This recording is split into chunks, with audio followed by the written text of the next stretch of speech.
Thousands of Americans died during the American Revolutionary War. Many lost their lives in battle, but more perished in captivity from disease or malnutrition.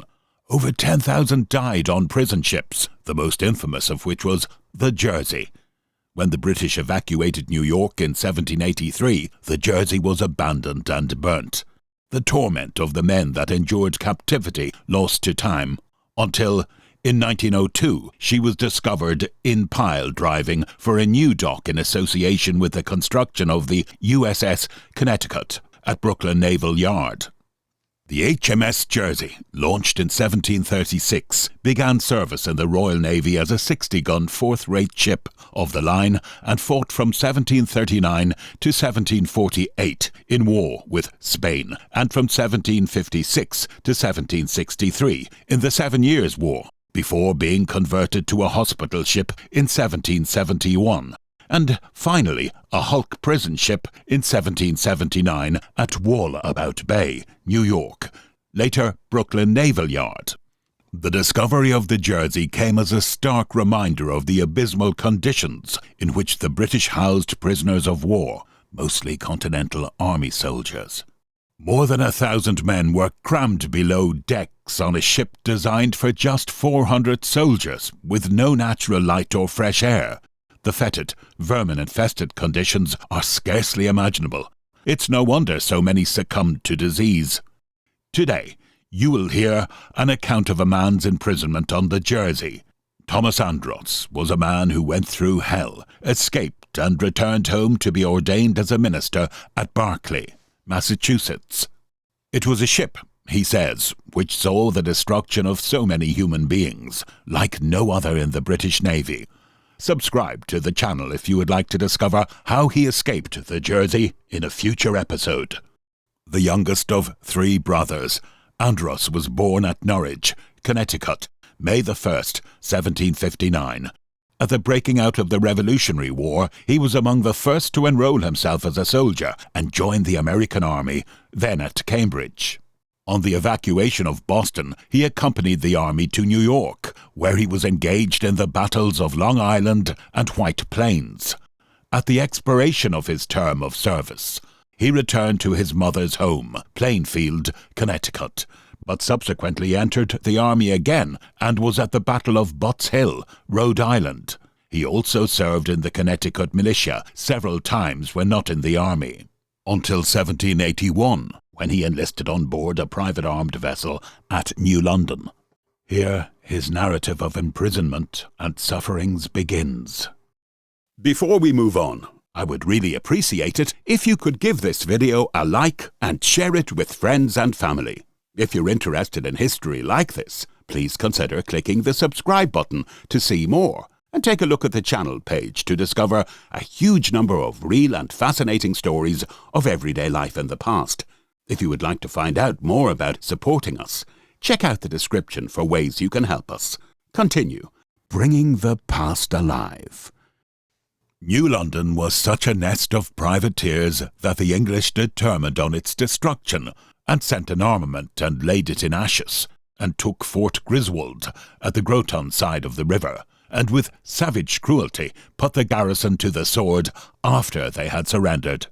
Another mighty blank to this prize was that our privateers so swarmed on the ocean that the British cruisers, who were everywhere in pursuit of them, soon filled the prisons at New York to overflowing with captured American seamen. Among these deluded and infatuated youth, I was one. I entered a volunteer on board a new brig called the Fair American, built on purpose to prey upon the British commerce. She mounted 16 carriage guns and was manned by a crew whose numbers exceeded what was really her complement. The quarterdeck, tops and longboat were crowded with musketry, so that in action she was a complete flame of fire. We had not been long at sea before we discovered and gave chase to an English brig, as large as ours and in appearance mounted as many guns. As we approached her, she saluted us with her stern chases, but after exchanging a few shots, we ran directly alongside, as near as we could, and not get entangled in her top hamper, and with one salute of all the fire we could display, put her to silence, and thanks be to God, no lives were lost. I, with others, went on board to man the prize and to take her into port, but the prize-master disobeyed orders. His orders were not to approach the American coast till we had reached the longitude of New Bedford, and then to haul up to the northward, and with a press of sail to make for that port. But he aimed to make land on the back of Long Island. The consequence was we were captured on the 27th of August by the Soul Bay frigate, and safely stowed away in the old Jersey prison ship at New York. This was an old 64-gun ship, which through age had become unfit for further actual service. She was stripped of every spar and all her rigging, and after a battle with the French fleet, her lion figurehead was taken away to repair another ship. No appearance of ornament was left, and nothing remained but an old, unsightly, rotten hulk. Her dark and filthy external appearance perfectly corresponded with the death and despair that reigned within, and nothing could be more foreign from truth than to paint her with colours flying, or any circumstance or appendage to please the eye. She was moored about 3/4 of a mile to the eastward of Brooklyn Ferry, near a tide mill on the Long Island shore.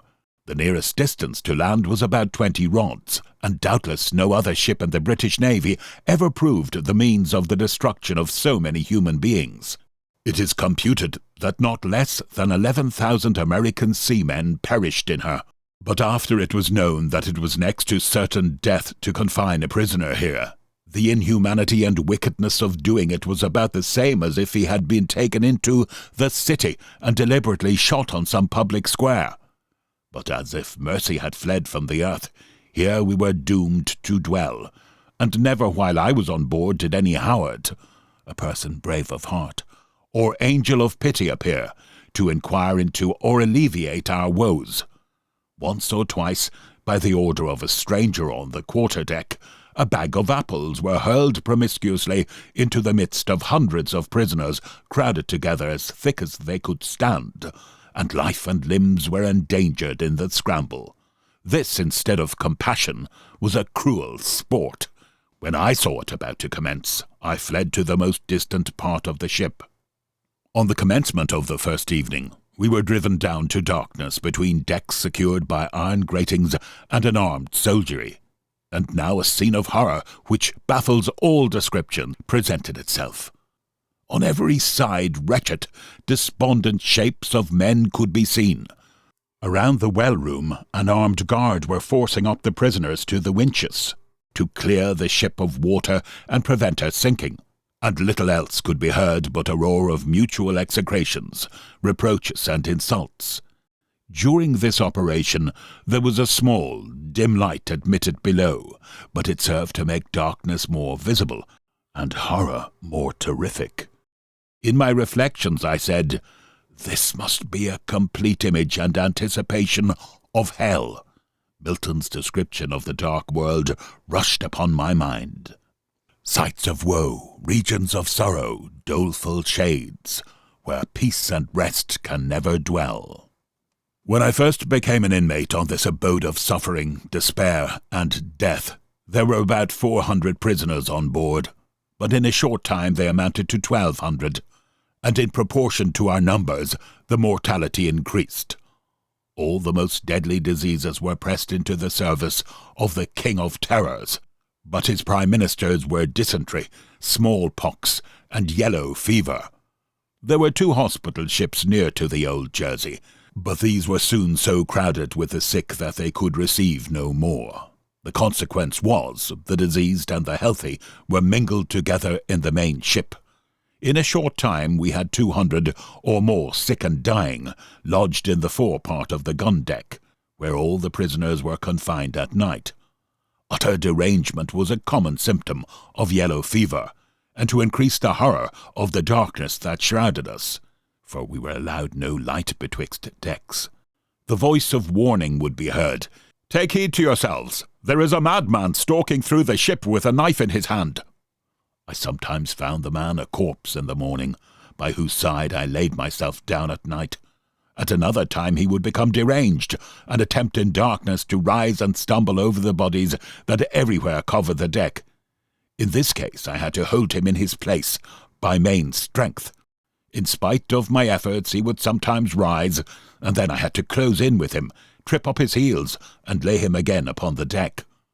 While so many were sick with raging fever, there was a loud cry for water, but none could be had except on the upper deck, and but one allowed to ascend at a time.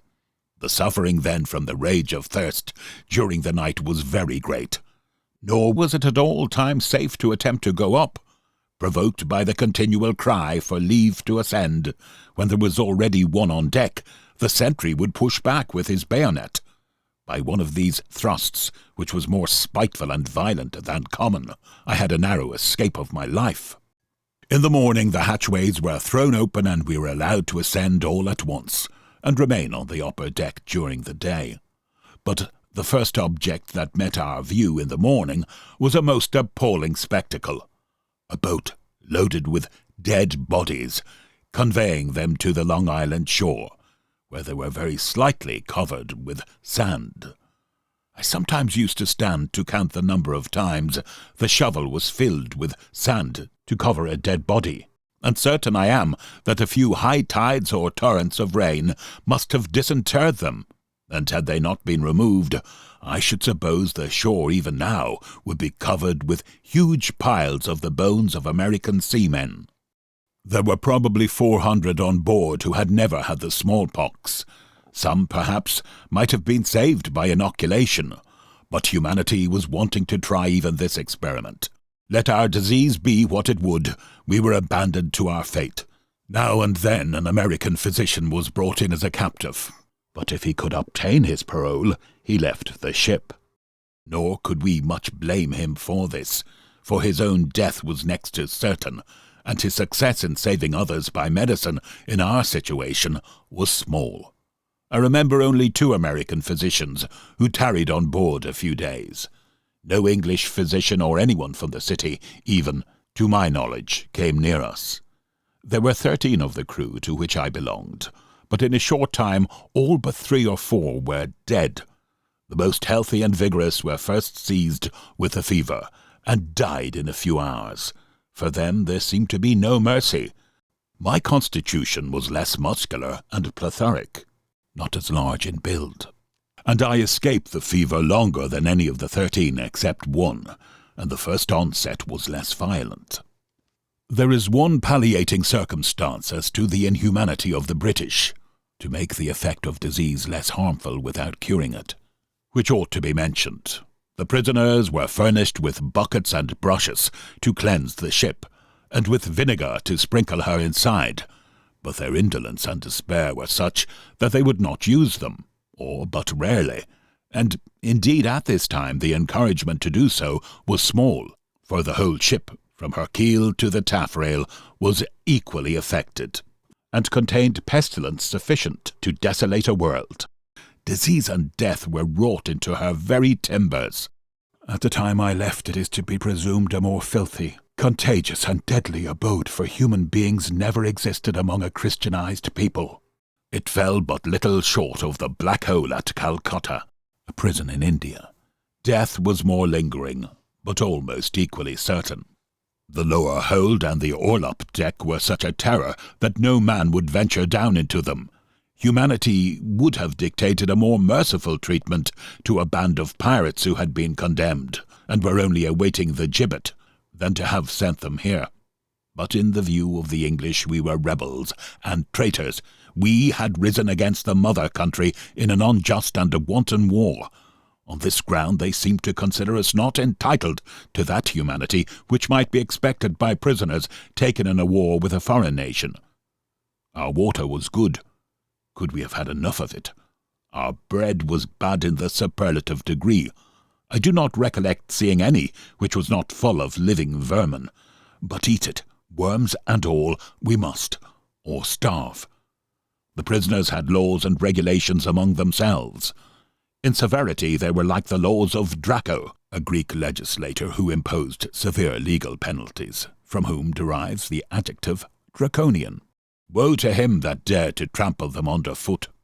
A secret prejudicial to a prisoner, revealed to the guard, was death. Captain Young, of Boston, concealed himself in a large chest belonging to a sailor going to be exchanged, and was carried on board the cartel, and we considered his escape as certain. But the secret leaked out, and he was brought back, and one Spicer, of Providence, being suspected as the traitor, the enraged prisoners were about to take his life. His head was drawn back, and the knife raised to cut his throat. But having obtained a hint of what was going on below, the guard at this instant rushed down and rescued the man. Of his guilt, at the time, there was, to me, at least, no convincing evidence. It is a pleasure now to reflect that I had no hand in the outrage. If there was any principle among the prisoners that could not be shaken, it was the love of their country. I knew no one to be seduced into the British service.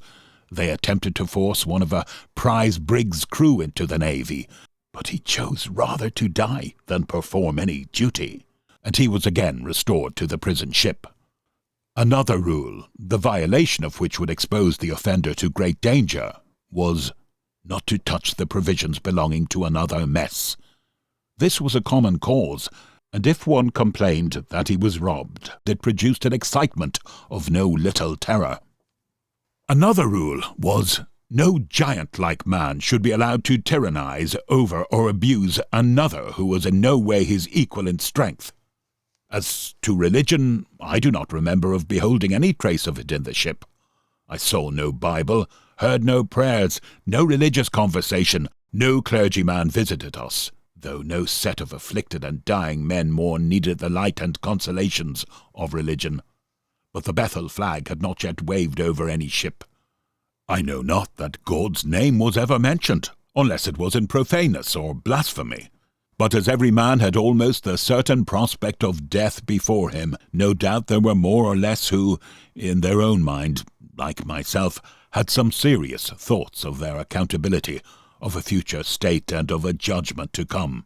But as to the main body, it seemed that when they most needed religion, then they treated it with the greatest contempt. I wish it to be understood that what I have said of this horrid prison relates almost exclusively to the time I was on board. Of what took place before or afterward, I say little. To all I do relate, the words of the Latin poet are in some degree applicable. Which things, most worthy of pity, I myself saw, and of them was a part. Nor would I heap the cruel horrors of this prison ship as a reproach upon the whole nation without exception. It is indeed a blot which 1,000 ages cannot eradicate from the name of Britain. But no doubt when the pious and humane among them came to know what had been done, they utterly reprobated such cruelty. Since that time the nation has so greatly improved in Christian light, feeling, and humanity. They would not now treat even rebels with such barbarity, and it is expected that this remark will be realized in their treatment of all other countries who may wish and struggle to obtain the blessings of freedom and independence. While on board almost every thought was occupied to invent some plan of escape, but day after day passed, and none presented that I dared to put into execution. But the time had now come when I must be delivered from the ship, or die. It could not be delayed even a few days longer. But no plan could I think of that offered a gleam of hope. If I did escape with my life, I could see no way for it but by miracle.